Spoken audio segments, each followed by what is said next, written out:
Halo para penggemar Suyanto.id, kita ketemu lagi. Mudah-mudahan Anda selalu sehat walafiat dimanapun Anda berada. Nah, kali ini kita masih bersama narasumber kita, Bapak Profesor Dr. Ali Saukah.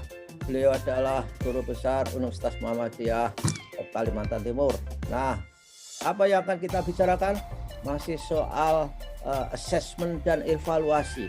Tapi kali ini kita masuk episode 6, akan berbicara mengenai jenis-jenis tes yang itu banyak orang sebenarnya nggak suka untuk dites. Tapi ini kenyataan hidup bahwa orang harus diketahui apa yang dia punya melalui instrumen tes. Nah, jangan lupa klik subscribe supaya Anda semua mendapatkan video terbaru dari Suyanto.id, sebuah channel pendidikan untuk belajar sepanjang hayat dan berbagi ilmu pengetahuan. Kita sapa dulu. Assalamualaikum, Prof. Ali. Waalaikumsalam warahmatullahi wabarakatuh. Gimana kabarnya Pak Yanto?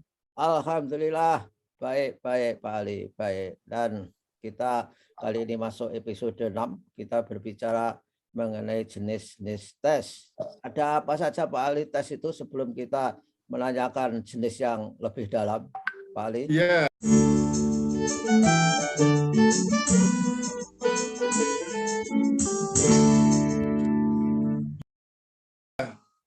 Iya Pak Yanto, ini nyambung episode sebelumnya, episode 5 tentang tes sebagai instrumen pengumpul data dalam rangka melaksanakan assessment atau evaluasi. Ya. Jadi tes sebagai instrumen ya, instrumen pengumpul informasi yang nanti informasi itu dianalisis untuk pengambilan keputusan atau simpulan. Nah, kalau kita lihat yang paling populer gitu aja di antara para pendidik ya, baik itu guru maupun dosen, untuk siswa maupun mahasiswa, itu ada 5 ya, mungkin yang saya sebut itu ada essay, ada short answers, jadi jawaban pendek. Jadi pendek dengan essay itu hampir sama, tetapi kalau essay dibatasi jumlahnya. Kalau answers, jawaban pendek itu dibatasi jumlahnya, mungkin hanya 1 kata, ada frase, atau 1 klausa, atau bahkan hanya 1 kalimat saja. Sedangkan kalau lebih dari 1 kalimat, mungkin ya essay itu. Kemudian ada multiple choice yang paling terkenal, tapi nggak tahu ini banyak orang kok tidak suka, ini perlu saya ingin menjelaskan nanti. Kemudian ada true false, dan kemudian matching. Matching ini juga sekarang bisa macam-macam Pak Yanto. Ya. Jadi kalau dulu matching itu ada pernyataan, dua kolom sama-sama pernyataan, kemudian menjodohkan ya menjodohkan matching itu. Begitu Pak Yanto. Jadi oke Pak Ali, ini kan ada orang-orang yang sinis terhadap multiple choice test itu. Katanya untuk akhir-akhir ini aja kan banyak sekali suara bahwa untuk memperbaiki kualitas pendidikan tesnya itu yang disalahkan karena terlalu multiple choice sehingga seperti robot bisa ngawur, bisa gambling. Harusnya kembali kepada EC sehingga bisa mengungkap analisis, bisa mengungkap pemikiran yang high order thinking skill. Gimana Pak Ali? Iya, ini ada pengalaman pribadi, ada juga keyakinan sifatnya keilmuan yang saya miliki, bahwa sebagai pengalaman pribadi saya pernah mengikuti tes statistik ya, jadi sebagai mahasiswa mengikuti tes statistik multiple choice, tetapi untuk menjawab 1 soal itu saya harus mengerjakan, mengaplikasikan rumus-rumus yang saya ketahui untuk kemudian saya memilih jawaban A, B, C, D. Jadi kalau kemudian itu hanya mengandalkan katakanlah tebakan, itu saya tidak akan bisa mendapatkan nilai yang maksimal. Ya, betul. Jadi ada hitungannya lah kalau kemudian orang menebak-nebak, tidak ada dasar pemahaman, tidak ada dasar kompetensi yang dimiliki, Ya, dia memang mengandalkan tebakan saja, tapi angkanya tidak akan maksimal. Nah, dengan saya tadi mengerjakan begitu, saya yakin itu bahkan bisa dapat A gitu kalau sebagai mahasiswa itu. Ya. Jadi saya masih menyayangkan ada orang yang meremehkan multiple choice. Multiple choice diremehkan karena katanya bisa ditebak-tebak. Loh, contoh yang nama SC itu nebaknya lebih mudah, Pak Yanto. Ya. Ngawur itu bisa lebih mudah daripada. Ya. Dan itu bisa merepotkan banyak orang. Ya. Guru writernya kalau diawur itu kan kelihatan rapi, apalagi kalau dalam teknologi sekarang ngawurnya itu copy paste misalnya. Ya. Ya, betul. Dan Online copy paste itu di copy begitu saja, seolah-olah ya bahasanya bagus, tapi sebetulnya kontennya nggak cocok dengan yang ditanyakan. Jadi artinya kalau yang disalahkan itu karena menebak, karena unsur menebak, maka esai itu menebaknya lebih mudah. Kalau ada unsur misalnya katakanlah lebih sulit multiple choice membuatnya, lo esai itu yang bagus juga sulit lo membuatnya. Ya. Karena essay type yang bagus itu juga harus ada kunci jawaban. Kunci jawaban dalam bentuk essay. Jadi sebetulnya tergantung yang mau diukur apa, gitu Pak Yanto. Pak Yanto teruskan ya. Jadi kalau sebagai contoh, tergantung yang diukur apa itu. Kalau yang saya pahami, yang saya geluti dalam bidang bahasa, ya, ini tentu kalau dalam bidang yang lain itu bisa analog atau menyesuaikan ya. Kalau dalam bidang bahasa, kompetensi itu bisa dikelompokkan menjadi dua besar misalnya. Yaitu yang satu reseptif ya. Reseptif itu kalau dulu pernah disebut sebagai kemampuan yang sifatnya itu pasif. Jadi kalau boleh saya sebut dalam bahasa ya, bahasa apapun ya, kemampuan memahami makna dari membaca, kemampuan memahami makna dari mendengarkan. Nah, makna ini juga berlapis-lapis, Pak Yanto. Makna ini bisa saja literal, gitu, letterlek ya, apa adanya. Bisa juga itu istilahnya itu inferensial, menarik simpulan, tidak letterlek, tidak eksplisit ada informasinya, bisa juga implisit di dalamnya informasinya, dia harus menghubung-hubungkan satu informasi dengan informasi lain, tapi ada juga evaluatif, ya, mengevaluasi baik atau tidaknya, tepat atau tidaknya, bahkan itu interpretasi, jadi memahaminya saja bisa berlapis-lapis. Nah, yang kedua itu yang sifatnya produktif, menghasilkan. Menghasilkan untuk bahasa misalnya ya menulis, memaparkan gagasan dalam bentuk tertulis atau memaparkan gagasan dalam bentuk lisan yaitu speaking ya Pak, berbicara. Ini menentukan jenis tes yang tepat itu yang mana.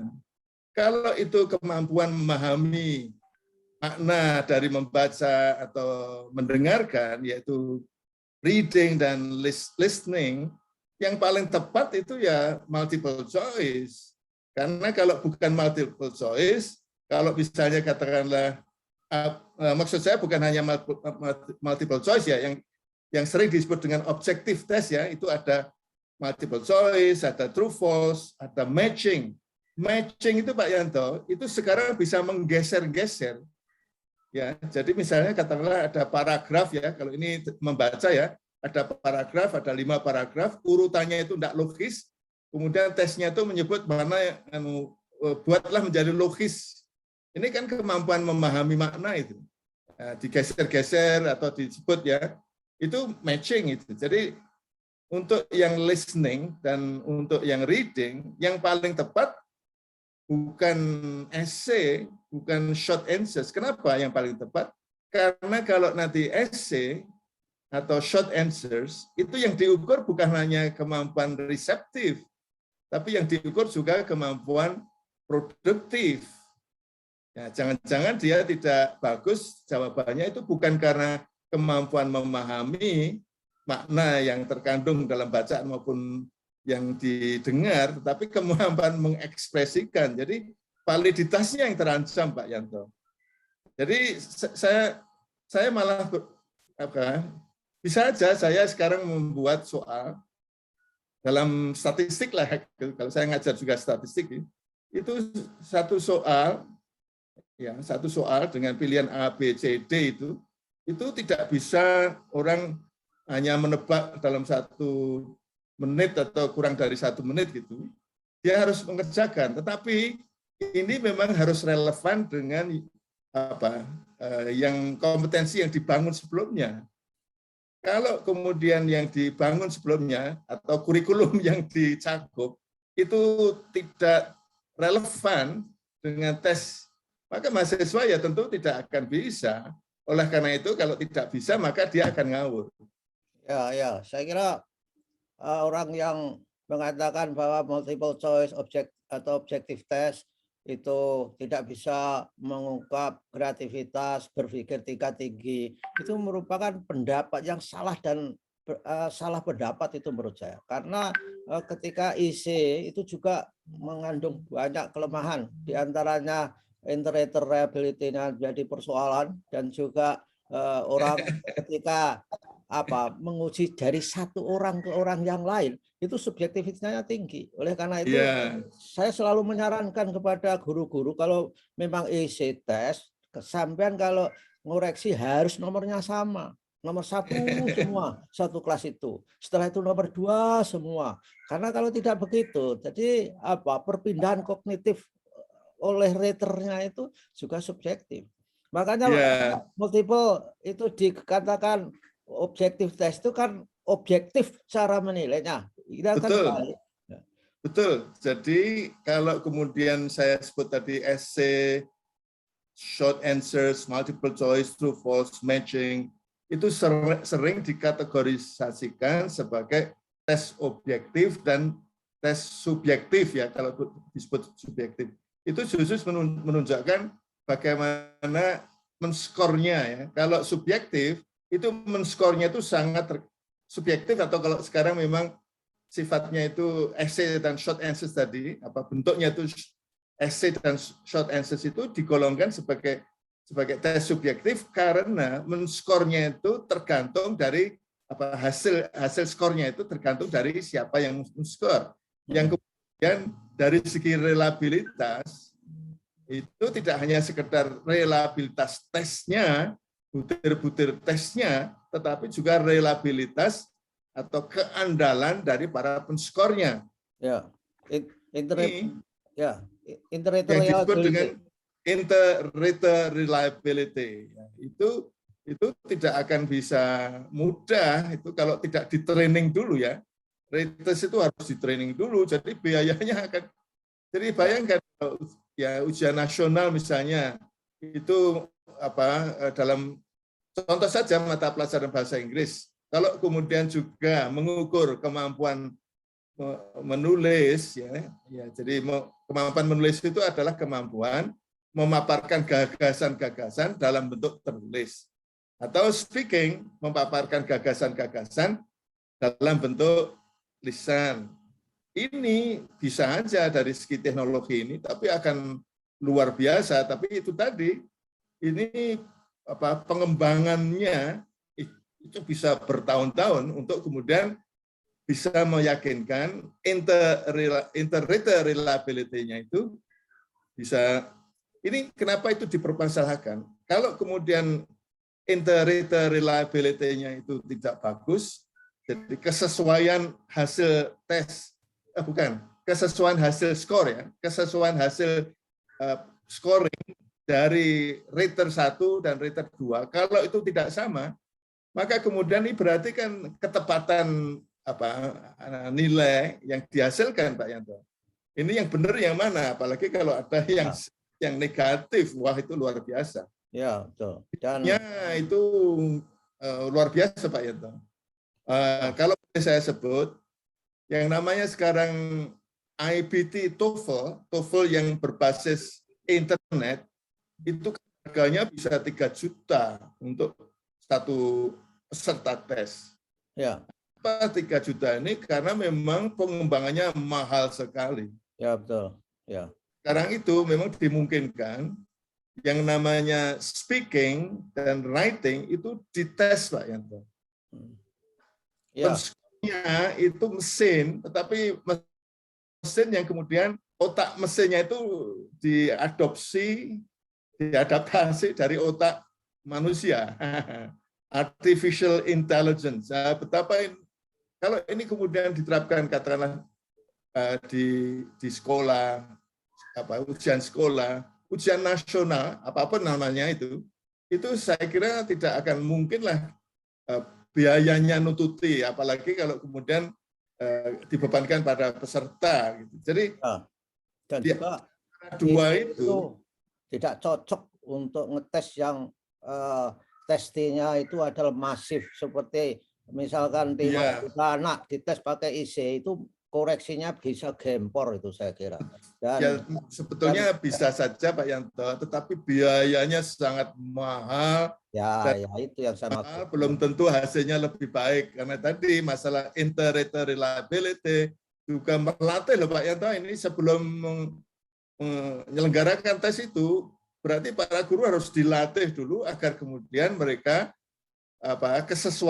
kesesuaiannya dengan scorer yang lain, rater lain itu bisa tinggi. Ya, jadi ini yang belum saya sebut kenapa kemudian yang multiple choice, true false maupun matching itu dianggap sebagai tes objektif dari segi penskorannya karena ini bisa dilakukan oleh mesin.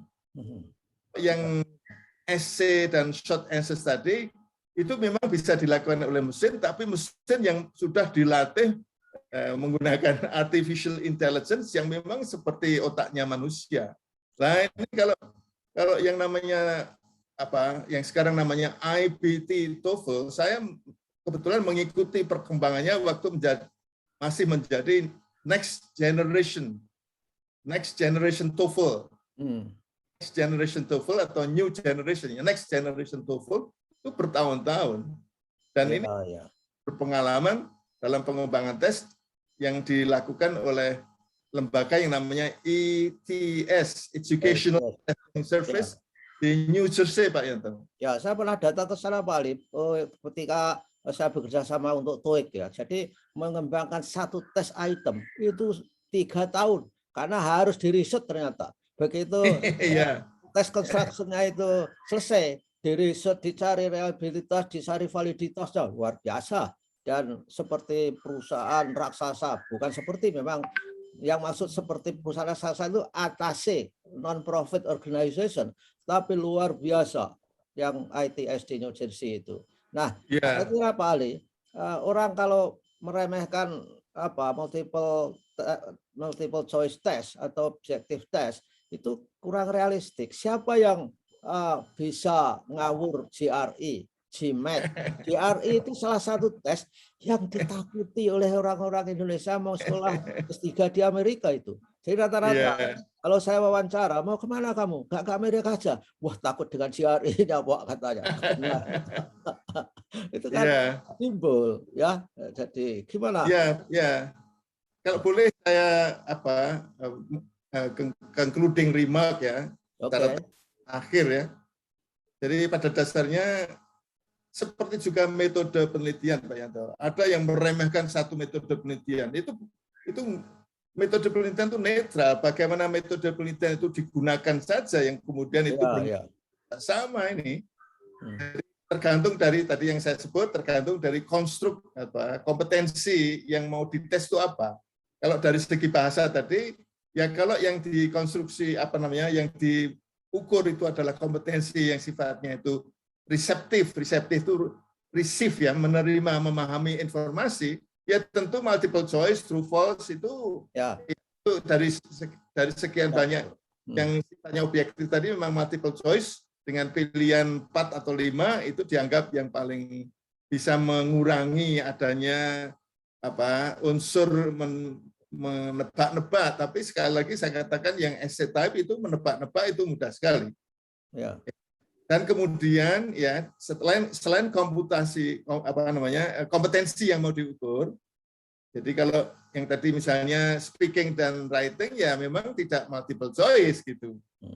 Itu tidak tepat itu kalau yang diukur tuh kemampuan menghasilkan sesuatu ya tidak multiple choice. Ya. Jadi kalau setiap bidang ilmu yang lain, mata pelajaran yang lain, lihat juga apakah ada yang sifatnya itu pemahaman, apa yang sifatnya itu menghasilkan. Kemudian setelah itu juga bagaimana pengembangannya. Ya, itu dilihat bagaimana pengembangannya itu apakah betul-betul memang kemudian memilih A, B, C, D itu hanya sekedar informasi yang sifatnya itu letterlek, apakah memang harus betul-betul memahaminya, memerlukan menghubung-hubungkan informasi, mensintesis, baru bisa mengatakan ini yang benar A dan B atau C. Ya. Kemudian juga yang ketiga barangkali faktor yang harus diperhatikan adalah tes itu diselenggarakan secara massal seluruh Indonesia misalnya gitu, apakah itu hanya satu kelas? Ya, jadi ini kalau dalam kaidah evaluasi itu masalah kepraktisan ya. Jadi sekali lagi memang kalau dari segi kriteria tes yang bagus harus dilihat masalah validitas, yang kemudian itu didukung oleh masalah reliabilitas, dan juga kepraktisan. Apakah itu bisa dilaksanakan atau tidak, dilihat dari dana yang ada, dilihat dari sumber daya manusia yang ada, dilihat dari energi yang harus dikerahkan. Begitu Pak Yanto. Mas. Oke, terima kasih Pak Ali. Saya kira pesan yang penting bagi guru dan dosen. Saya pun juga menghimbau para guru dosen jangan menjadi ekstremis tes. Jadi artinya bahwa multiple test, objektif tes pasti lebih jelek daripada essay. Tergantung tujuan kita apa, kemudian polosinya seperti apa, nilai praktisnya seperti apa. Sehingga kita bisa membuat tes itu sesuai dengan harapan dan tujuan kita untuk mengetes sesuatu kemampuan tertentu. Nah, terima kasih Pak Ali atas kebersamaannya dengan suyanto.id. Mudah-mudahan kita ketemu untuk episode yang akan datang, episode ke-7. Masih tetap berbicara assessment dan evaluasi dengan anak pinak cucu-cucu cicitnya yang ada di situ. Terima kasih. Wassalamualaikum warahmatullahi wabarakatuh. Waalaikumsalam warahmatullahi wabarakatuh.